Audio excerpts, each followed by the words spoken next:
It's in my DNA. I was born in a restaurant. My family had restaurants, Thai restaurants growing up. You know, my grandmother was like, you want to make something, make it yourself. And that's actually how I started. I've always been around a kitchen. It's just a part of us. When I started Pranom, I was living in LA, and believe it or not, I was a struggling actor. I guess in the nation, but specifically in California, the recession really hit hard in California. This was like about a little bit more than 10 years ago. And at the time I had just like totally like a country song. I had quit my job.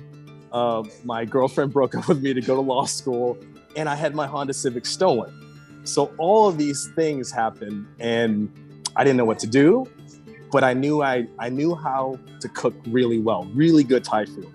And I had heard in passing that there was these bars that were doing these underground pop-ups in LA, and they're like, you should go check these places out. They have some really talented chefs. They came from like Michelin star restaurants, but they were just doing this as an opportunity, as an outlet for them. And I thought to myself, well, maybe I can do that. So what I first started doing was I started a business called Padsicle.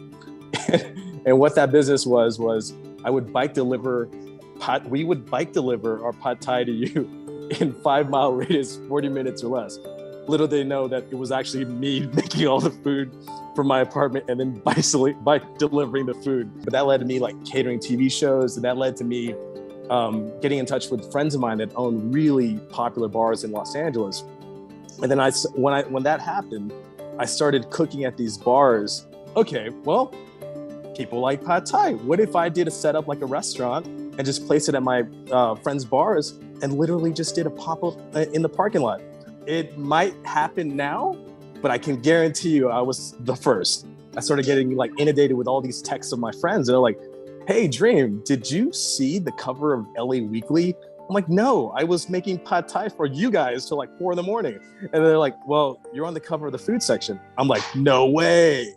So that's literally like, I never turned back in terms of like having a business and cooked sense. And that's actually when I figured out, let me name this after my grandmother, because I owe a lot of that to my grandmother. I get compelled by cities that I've never been to cook. Everyone that I've met, either that had been to Boise or that are from Boise, used to tell me how much I should go and check out the city. There's like, for one, the people are lovely, they're super kind. And then two, they're like, who are you competing against in terms of Thai food in Boise? They're like, people literally will eat it up. And outside of that, they're like, Boise's a gorgeous place. I've never been before, so I'm excited to cook for new friends in Boise. I learned to keep things very streamlined. Ideally, I do one dish. I put a lot of love into it, and you have a choice of meat or vegan, and that's it. And everyone will be happy, and then I'll see you the next one. I'm gonna be at a place called Clairvoyant Brewery, and that's gonna be on the 19th and the 20th. I believe that's during the week, so I'll start my service at 5 p.m. And I go 5 till sellout. So word to the wise, show up early.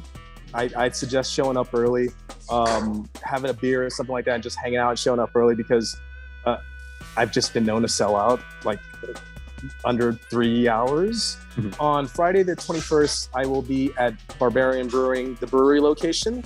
And I start at 5. And again, I go 5 until I sell out. And then on Saturday, I believe that's the 22nd, I start at 1 p.m. until it's done. And that's going to be at the downtown location.